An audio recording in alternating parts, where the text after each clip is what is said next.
Hey all, welcome back to the channel, and this time, yes, we're here with, well, a hodgepodge offering. Yeah, man, we made it through 2020. We're barreling into 2021, and it wasn't until the very bitter end that I was able to finally amass together the top 10 best and top 10 worst Transformers of 2020. That's what we're going to look at this time around in the latest GotBot Counts Down.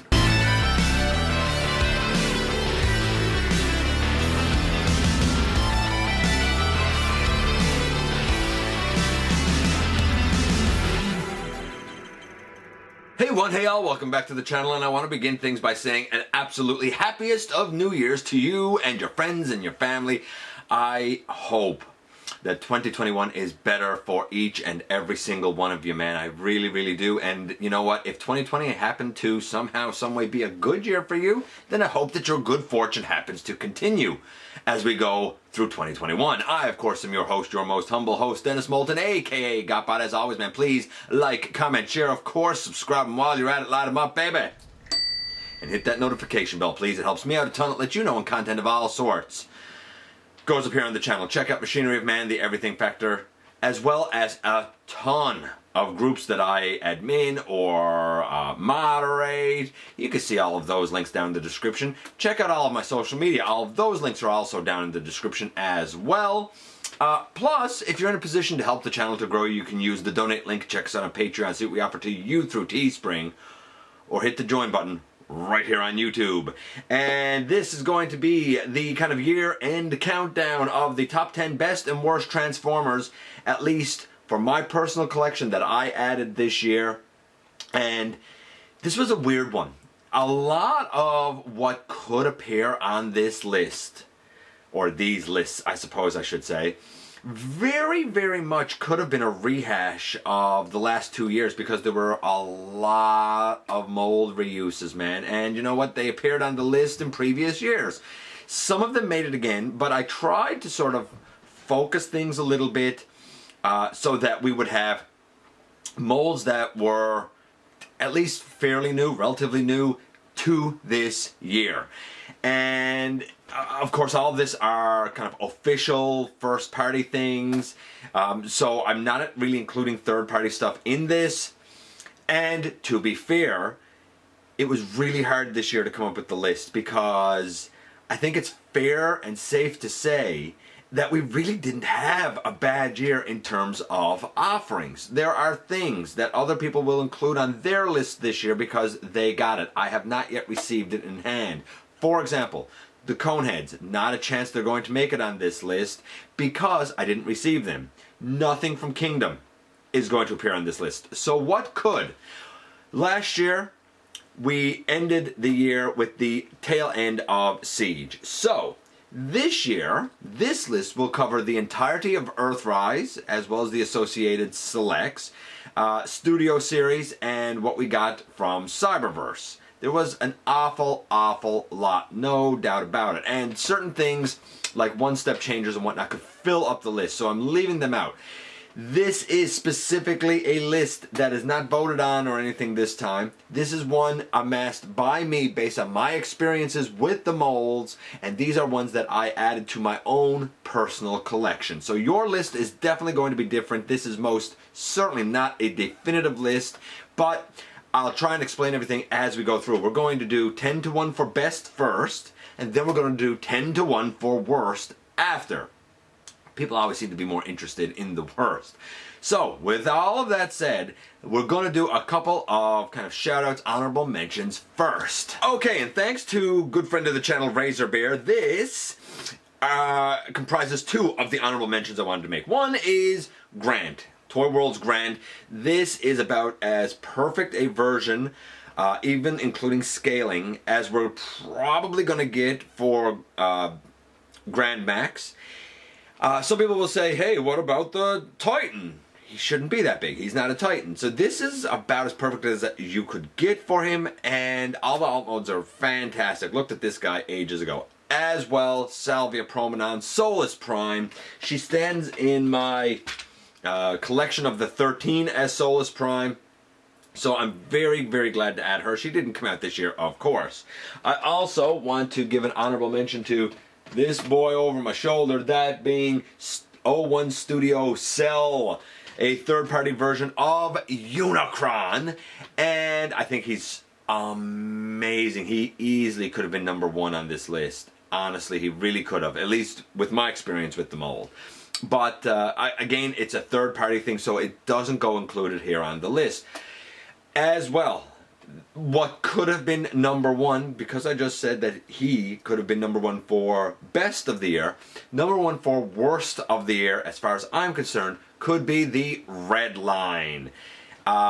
I looked at the Megatron, the Soundwave, and the Optimus. I don't think the build quality is good. They feel gummy.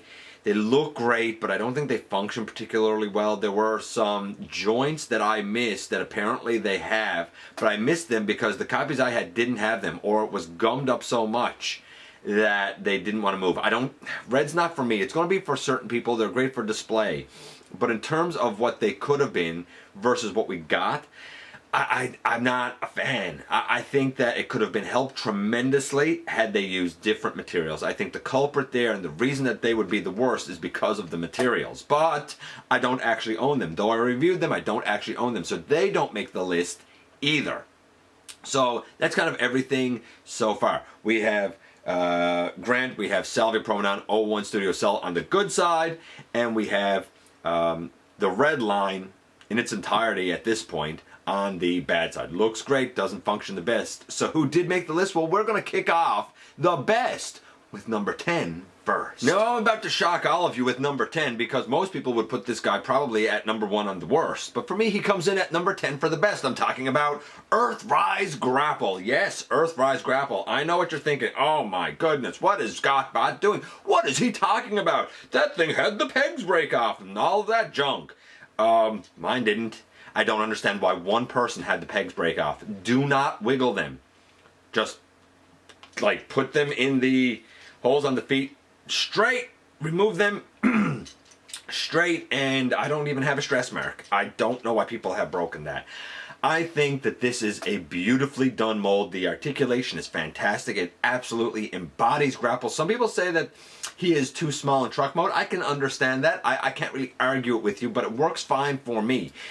Here's the thing, and I said it when I reviewed the guy earlier in the year, I think this guy is a sleeper hit that most people are going to skip over and avoid. And indeed, he did become a shelf warmer. And I think that's a real shame because Grapple is absolutely a diamond in the rough. And for that reason, he takes the #10 slot. #9 for me is going to be Trailbreaker. Why did he make it on the list? First, it could have been Hoist as well. I prefer the Trailbreaker version of that mold. I find it's more solid than the Hoist version, and I find that when I do the transformation, it's more smooth than the Hoist version. I guess it's probably the backpack piece, I assume. But Hoist is excellent as well. Here's the thing. When I saw Hoist, I thought, oh, that thing is so hollow. It's going to be such trash and garbage. You know, the leg was hollow, and the arms, both upper and lower, hollow, and all that junk.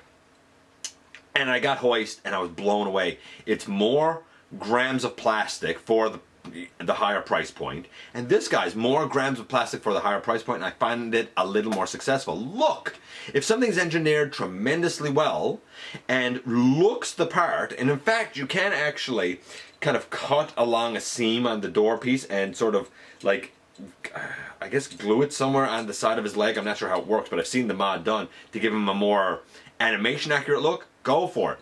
But undoubtedly, this turned out tremendously better than I expected. And if you're going to give me better engineering, you're going to give me decent paint, an excellent sculpt, and you're actually going to give me more grams of plastic for my money, I can't argue against it. For all of those reasons, Trailbreaker, or if you prefer Hoist, comes in at the #9 slot. For #8, best actually could be a bit of a four-way tie. I'm going to use Hot House to represent it. Look, the Micromaster bases, all four of them. If you skip them and say, oh, I don't know those, or, oh, they're kind of goofy robots, I don't like it, and you didn't get Airwave, and you didn't get Hot House, and you didn't get Ironworks, and you didn't get Grease Pit, then you are missing out. I personally like the whole weaponizer gimmick. I don't care that these guys' parts form because they can do so many endless configurations. I liked the weaponizers in Siege, and I like them here, especially because they're the MicroMaster bases. And last year, when I looked at the G1 stuff that was on loan to me, I said then, you know what I'd totally be down for and what I'd absolutely love? Either reissues of those G1 offerings or updates. And lo and behold, we got updates to all 4 of those MicroMaster bases. And now they actually have a robot mode. I love these. I think they turned out tremendously well, and on all 4 of mine, the articulation is excellent and the tolerances are perfect. If your tolerances aren't perfect, granted, I could see how that would ruin it for you, but in my case, luckily, they all have been. And Hothouse or any of the other 3 could have easily taken the number 8 slot. Okay, so number 7 is going to be a mold reuse, and you know what? It appeared on the best list before, and it's going to appear here again. I'm talking about Rotor Storm. Spinister appeared on the list. He is stupendously well done. Stupendously well done. So is this guy. This is an excellent mold, slightly stylized for Rotor Storm, but look at the beautiful, brilliant colors. Look, you have a tremendous mold here that has no hollowness to it, really. Maybe some on the legs, but minimal hollowness. Stupendous articulation, and in this case, the paint is slathered all over the guy. The pink, the blue, the silver. There's so much here that it's like a visual onslaught of glorious 1991, 1992 beauty. For all of those reasons, because this mold is excellent, because the colors are so eye-poppingly magnificent, he has to come in on the best of 2020 list. And at 6, we kind of have a bit of a mold reuse. Some changes were definitely made with this one, but again, it is a character that came on the list before, if not last year, and it's going to come on the list again. It's Soundwave. This is the Netflix version of Soundwave. Here's the thing. I might change the arms out to have the red stripe on it, and I might change his like blaster pieces out. We'll see. I haven't actually reviewed this guy yet, but I can tell you now he's going to score really well. He can still do the lamppost mode. He can still obviously do the cassette player mode, and you can even kind of fake a bit of a ship mode with the guy, but the robot mode is beautiful. The red light piping is to die for, man. I wish that the paint around the chest matched the kind of goldy yellow on the sides a bit better, but even Starscream wife saw it and said, yeah, that one is the vastly superior one. And you know what? She's right. And this guy, he was excellent last year with the original mold use. He's excellent, if not even better this year. For that reason, he comes in at the number 6 slot. And here at the halfway, or well, for this review, quarter-way mark, we have a hodgepodge of the last really kind of maybe 2 or 3 years by way of Nemesis Prime. This is the Netflix spoiler pack Nemesis Prime. Look, I love the black trailer. It's the Earthrise trailer. It's the Siege kind of cab robot. I think that's an excellent, excellent version of Optimus. Great version now of Nemesis Prime. Would it be cool to have it as the Earthrise? Sure, maybe, but you know what? This is an excuse now to actually, because I'm somebody who doesn't like to have kind of doubles in my collection, this is my excuse now to still have this mold. I don't even mind the truck eyebrows on this one because I find all the sea of red is better. I like this coloration better than the Takara one. The accessories that he comes with, there's a ton of them. Some of them make sense, some of them don't. But I like how this worked out. This is the Nemesis for scaling, the Nemesis with the trailer. This is the Nemesis I've been waiting for oh so long. And since I've been waiting for him for oh so long, and everything about this guy, other than his gray biceps, which I wish were black, and I might remedy that, outside of that, I don't know if there's anything more I could want for Nemesis. And if I could say that, then he has to come in at the number 5 slot for best of 2020. Number 4 sort of carries on from number 5 because it is going to be the Earthrise Optimus Prime. No, I don't have the trailer here. The trailer I use with him is actually the SC01 Second Chance trailer. The Earthrise trailer is actually being used with the Siege Optimus cab. I know it's a bit of a weird mix, but it works. Look, this may very well be a definitive Optimus Prime, whether you have this one or the Netflix one. You have Optimus in a very true to G1 robot mode, a very true to G1 truck mode. You can opt to keep the silver on the shins or the silver line going around. I have left it on mine, but when I'd done the review, I showed him without them by way of a custom for somebody else. I think the transformation is involved, but somewhat intuitive and logical. A lot of moving parts. He comes with a matrix. I wish that I had that Centurion pack. I really do, because the axe, the roller, like that would be the icing on the cake for this guy. But as it is, I don't know if there's anything more that you could do to an Optimus to make it more definitive. Are some of the colors slightly off? Yes. So maybe that's what you could work on. Like, he should have had the red biceps and the red shoulder pieces. He should have had blue all around his legs. I remedied a lot of it myself. But for functionality, I don't know, man, if you're gonna do any better. I really don't. And because I honestly believe that, the guy comes in at the number 4 slot. Coming in at number 3 is the huge and ultra cool Titan class Scorponok. Man, oh man, I think we all knew that he was gonna come in somewhere on the list at some point. I've been waiting for this guy for so long. Here's the thing, a few years ago when we finally got Trypticon, he was bound to make the list because we'd been waiting so long for Metroplex to have his counterpart. Same thing here. We've been waiting now for a good 4 years for Fortress Maximus to get his counterpart, and the wait was worth it. The Scorpion mode is so cool. The robot mode is robust with excellent articulation. The base mode, that could probably leave a little bit to be desired. And there are add-on kits for the guy that you can get. I don't... Here's the thing. Mine's not really an add-on kit. I have a lot of extra pieces here, like his huge orange blaster and some extra blasters on his arms. We're going to cover all of that in a future review. But if you don't have any of that, just fresh in the package the way he is still tremendous. Do I wish he had come with his big blaster? Yes, and he should have. Do I wish that Fast Track had actually come in packaged with him? Yes, but doing it the way they did it did allow us to now add a Black Rorichi and a couple of guard minders, so maybe it was the best way to actually do business, rather than just including it so that you weren't kind of able to army build those. I love how he turned out. Is he perfect? No, he's not absolutely perfect, but he's extremely strong, and he's the Scorponok that I've been waiting for so long, and I'm so glad with how he worked out, and the color palette is always eye-catching. For all of those reasons, he had to take the number 3 slot, and that leaves us with 2. And coming in at number 2 is someone I wasn't even going to get. Someone who would really like to be number 1. I'm talking about Skylynx himself. I thought that, foolishly, I thought, hey, I can have the Combiner War Skylynx and that'll be good enough. And then this guy came. I got him on a really good deal. But is he worth the full asking price? Yeah, I think so. I really want him for that base mode to kind of mimic the rocket base. And that's cool. That's a good mode. I like it. But you know what? The shuttle is gorgeous. The robot is great. The paint, the detailing is second to none.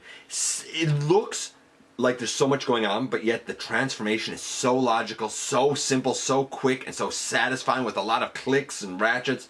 I love the way that they did the head here.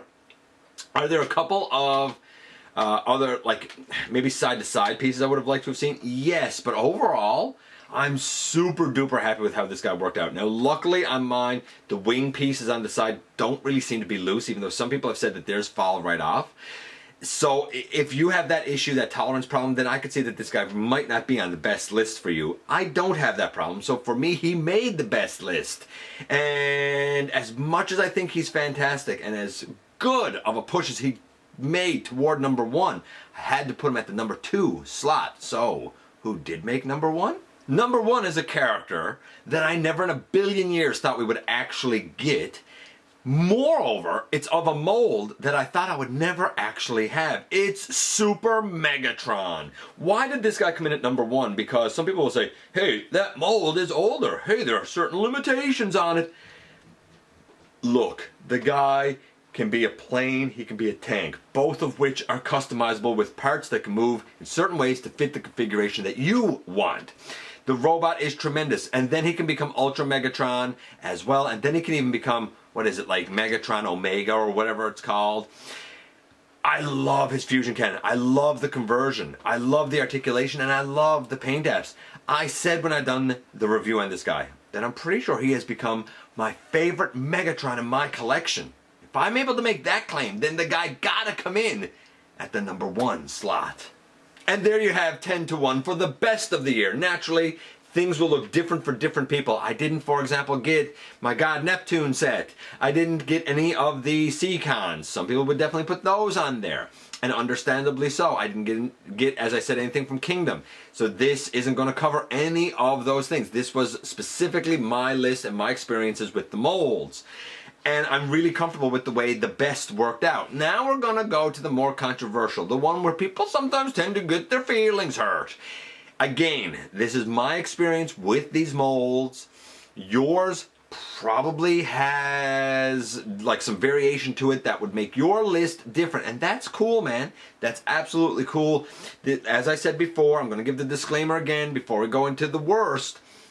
This is my experiences. This is definitely not definitive. So, with all of those disclaimers out of the way, now that we've looked at the best and we've seen the Scorponok's and the Skylynx's and the Super Megatrons, then who made the worst? Well, kicking things off at number 10 is going to be Sound Barrier. I'm glad he came out in the first wave because, I got him because it was like, oh, he's new, guess I want him. And, he's a fine plank. I guess he's a good shield. I see him as a floorboard. But, a floorboard's not exciting. A shield, to me, is not that exciting. He did not appear in, spoiler, he did not appear in, Earthrise. Wasn't on the show.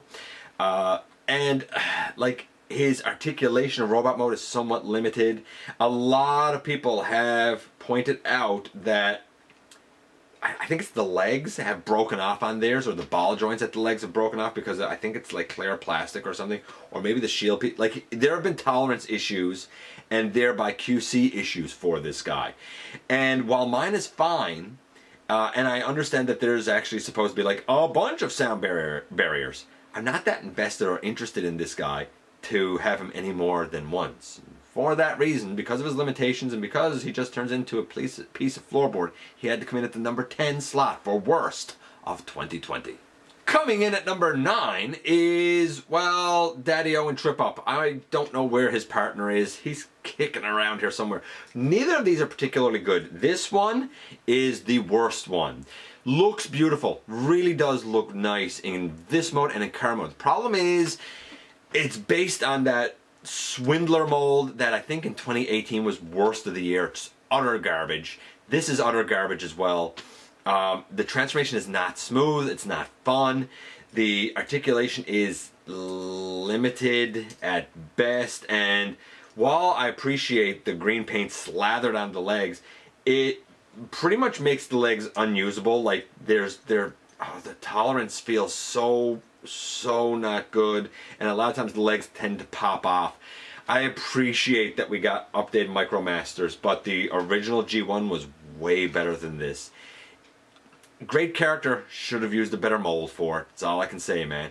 For that reason, he has to come in at the number 9 slot. Coming in at number 8 takes us to Cyberverse, and truth be told, Cyberverse was actually really well done this year with Thunder Howl and the rest of the deluxes, and even with the Ultra offerings. I got the Wild Wheel, which I thought was great for what it was, and I liked Meteor Fire. I thought that he was great for what he is, and I really am glad to have a version of Rack and Ruin, for example, as imperfect as that is. But I still really enjoy it. But Cyberverse did have a couple of misses, and one of them is the quirky and weird member of the Quintesson Invasion 3-pack, Prowl. The Prowl from that pack is, he's fine. He looks fine. He's functional, but he's not as good as the Shockwave in that pack. The articulation is definitely more limited with, no bicep swivel for example, and the transformation is just boring, uninspired, and then in the end you can glaringly see a lot of paint apps missing. Most notably, like this here on his lower legs is his entire back windshield, left completely unpainted. I guess they did it for robot mode so that this looked visually better. It's not bad, but it's definitely not good. Not by any stretch of the imagination. The deluxe prowl, infinitely better. If you can get the Earthrise prowl, better. The Siege prowl, better. It's not that it's bad, it's just in the pantheon of prowls, this guy is pretty much at the low end, and for that reason he has to take the number 8 slot. Now number 7, I actually really like. I kind of love it, to be honest with you. And a lot of people have been blown away and used words, overused words, like it's amazing for this guy. However, this particular mold is noted as having several QC issues, one of which I had myself. I'm talking about, unfortunately, Run Amok. He has to come in on the worst list. I've heard too many issues with panel gaps in alt mode. I do think that his car mode looks extremely panelly, like a la Classics Ironhide Ratchet. I've heard of breakages at the shoulders. I've heard of issues with the knee. And mine actually had a head that would not move. I could not split it. I could not do anything with it. I broke off a couple of razor blades with it. Luckily, I was able to do an exchange. But had I not been able to do that, the guy was pretty close on ruined because of poor QC. If you got this guy and avoided all of those QC issues, he's one of the best. He's probably going to appear really high on a lot of people's lists. But because he is a new mold that has a lot of bad QC problems noted with him, and because I experienced one myself, I couldn't overlook it, and for that reason he had to come in on the worst of 2020 list. Coming in at number 6 is a character that I'm super duper happy to have. He's obviously a little bit of a throwback from, you know, something that was intended maybe a year or so ago, but he does have one kind of, I'll call it flaw. I really like this. I mean, coming up with a worst list this year is brutally hard because we had a strong year, man. Really strong year. But this guy has one flaw that kind of landed him on here. I'm talking about Snapdragon. Now, hear me out. I love Snapdragon. I have heard of issues with the head breaking, or at least when you're trying to put the lower jaw in the mouth section, the upper head section of the ball joint at the head of the Titan Master, either breaking or the socket breaking. It has not happened to mine, but I've heard of it. If that happens, then you can't use the head in robot mode, and if you leave it off in dyno mode, then he just doesn't have a lower jaw. I don't think that was the best design choice. For me, however, the flaw is that his elbow, even with me doing a bunch of mod work, only bends that far. You can't even get 90 degrees on the elbow. I get it. It's because of the way the arm looks. It's for the look of the characters, the way the molding is, but I think you should have angled things there a little bit more so that you could get at least a full 90 degrees. We live in an age and a time when articulation should not be compromised, especially when we have higher price tags for Voyagers. And this guy, unfortunately, because of an issue with breakage that has been noted by a lot of people, which arguably is a poor design choice, and because of the articulation limitation, this day and age, he had to come in at number 6 on the worst for 2020. And here at the 3/4 mark, we're going to have a character that is going to definitely be controversial, because a lot of people would say, this is amazing, he should definitely be on the best list. I can't see it. It is Earthrise Starscream, or the Earthrise Seeker mold. Look, as a plane, it's great, but I'm sorry, this is the Classics mold. That's it, with the arms done poorly. What they did to change the arms here is not an improvement. It is cumbersome and fiddly. The arms of the Siege are infinitely better. The lack of a wrist rotation is a nuisance. The hand doing that is a nuisance. I've used this guy for one animation, and I'm going to tell you now, using him for that was not fun. He's not fun to animate. I don't like the way that the chest tabs in. I don't like the little space right there. I don't like the fact that I did it once with this guy and the paint is chipping on his chest. I don't like that the knees don't like to stay locked in tremendously well. I don't like that there's no waist. here's the thing, we paid the same price for this guy as we paid for the Siege, and the Siege had no hollowness, had a waist, had better range of motion for articulation, did not have this junk hanging out on the side. The backpack of both are the exact same in terms of like depth. I do like that the wings can move back, so his arms have a better range of motion. But I feel like, here's the thing, and I said it before, I don't think the Siege Seeker mold can be improved upon. I don't think the Tetrajet mold, I don't think that look, that design can really be improved upon. But I think that the Earth mode can definitely be improved upon this day and age. For what the asking price was, and considering this is really just a rehash of the classics that was infinitely cheaper, I don't feel like that we got our money's worth with this mold. And for that reason, because I feel like he's kind of a ripoff, he has to come in at the number 5 slot. Number 4 is another character that I love. I'm so happy to have him. In fact, I got 2 of them. It's Fast Track. Why would he come in at the worst here? Well, here's why. There is a severe articulation limit with the shoulder only able to go out that far. That's it. That's the full range of motion outward of the shoulder. That, to me, is unforgivable in 2020. There are poor tolerances on the orange blaster pieces when they go on his shoulders on both of my copies. The tank is great, fine, but it does like to pop apart at certain points, especially with the way the feet tab in over the legs. And the loadout is kind of goofy, and as a Tyrant Spear, unless you have a stabilizer, the handle is virtually useless. There's a lot of problems with this guy. I love the look of it. I am glad to have 2 of them to serve as guard minders, but they're never going to be in Tyrant Spear form, and luckily the one, Black Rorichi, that I do have in Tyrant Spear form does have a stabilizer. Yeah, you know, there's a lot of good potential here, but this is an example of a design that needed more refinement before it was actually released, and for that reason he had to come in at the number 4 slot on worst of 2020. That leaves us with the top 3, and coming in at number 3 is going to be Bug Bite.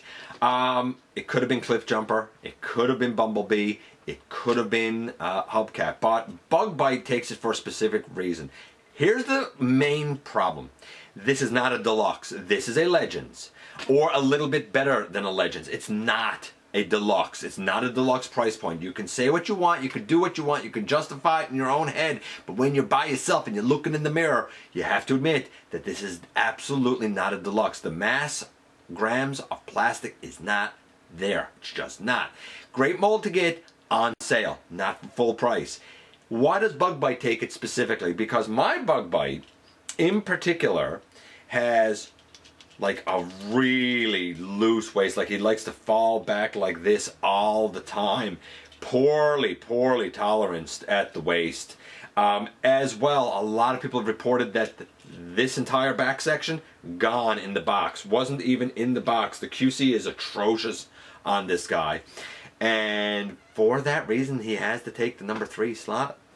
Now, number 2 actually should have been down around like number 9 or 10, but I forgot to pick the guy up off the floor where I have the stuff next to me here. So I will stick him at number 2, because it kind of doesn't matter.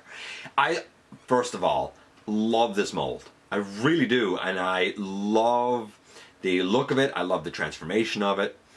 And I think there were some genius things done, but there's one thing that nags me with this that was 100% avoidable, and that's why he comes in at worst.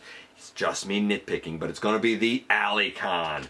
Love this guy. Remember I said earlier, I said this, the worst list was a big struggle, because like nothing that's been on this list is really objectively bad. It's just my experiences with them and the things that I've heard put them on the worst list. A lot of it comes down to QC, some of it minor design choices that should have been changed. In this guy's case, why would he come in on the worst? We've never had an Alicon before, and so I forgive a lot of things with this guy because we've never had an Alicon before.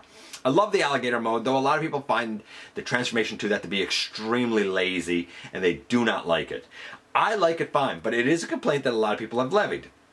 I love the articulation of the legs, especially the way the ankles are done with the tilt and the forward and back. I think that's brilliant. The one thing about this guy that I don't like, and I find it worse on the Bailiff than I find it on the Alicon, it's just the Alicon was easier to get in my hand, is these ports on the shoulders mean that the arm can only go out that far. If those ports were not on the shoulders, then the arm could go out all the way. I'm not going to shave them down or cut them off because that's only going to kind of chew up the plastic and make it look bad. But I think that to have 5mm ports on the arms meant that you were sacrificing everything to do with outward movement on the arm. And was putting a port there really worth it? Is anybody planning to actually like put the weaponizer pieces on this guy? I haven't heard of it. Any way you want to cut it, as cool as it is, that limitation has to land him on the worst list. We're going to call it number 2, even though it's probably not actually number 2. And that only leaves us with 1. So what was the worst offering of 2020 for me? Number 1 is going to be RC. I think that this is the worst offering of 2020, and you know what? It's not even bad. In fact, when I done the review, I think I scored her at about a 9 overall.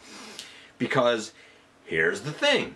We've had this mold now 3 times. Paradrawn Medic, Alita 1, and RC. And like I have it for the Paradrawn Medic, and like it's fine. But I don't like the huge... and I do think that this is better than the MP, to be honest with you. I think it far better captures RC's look than the MP. So why is it the worst of the year? First things first, the articulation is excellent on this. It's really well done articulation, from the waist to the range of motion in the legs to even the ankle tilt that I missed on the Paradrawn Medic. I wish the head had a better range of motion, and I wish that the head had like a pinkish face, but it doesn't. I think that's one oversight. The backpack is huge and egregious, but you know what? She can still stand solid. I don't really like that this piece can come off. A lot of people do because they take it off, but like to me it's unusable when it's off. I know she has the thing that you can stand on, but that's idiotic. The spoiler piece here, that just falls off mine like it's going out of style. When you're doing the transformation, I find that this piece, if you don't want it to come off, it's like it's a nuisance to put it in and take it out, and it likes to kind of pop off anyway. But the real weakness, and the reason that this comes in as worst of the year, is that it is the epitome of the absolute laziest of transformations. The Generations might not have a waist, and you might have to finagle the hips a bit to get the best range possible. But you know what? The entire robot is incorporated into the alt mode. Here, you're literally, as I think Kato from Kato's Collectibles, shout out to Kato's Collectibles, as he said, you're literally just taking the whole robot and mashing it up underneath the car. It is the epitome of a shell former, and in 2020, and for the higher price that we have for deluxes, I think fans deserve more design and inspiration put into such a classic character. And it just wasn't there. And for that reason, RC has to take the number 1 slot for worst offering of 2020. And there you have it, 10-1 for that one as well. Look, here's the thing, man. I'm just going to say it. Nothing on either of these lists was really bad per se. It was all varying degrees of good. I think some things this year were executed super duper well. Some things really, really weren't. So it's sort of all over the map. Needless to say, I do think the best was Super Megatron. I do think the worst was RC. From my personal experiences, I would love to hear your experiences, man. I appreciate you guys coming by and giving me some of your extremely valuable time. I do know how important it is to you. If you're in a position to help the channel to grow, you can, of course, hit the join button. Use the donate link, check us out on Patreon, see what we offer to you through Teespring, all that good stuff. Hit the subscribe button, stick around with us, especially going forward now in 2021. Don't forget that somehow, some way, each and every single day, man, you do make a difference. And I look forward, baby, to the next time that you and I get together to have another visit, either in the live streams on Thursday nights at the stop motion premieres or the old fashioned way, baby, right here inside the videos.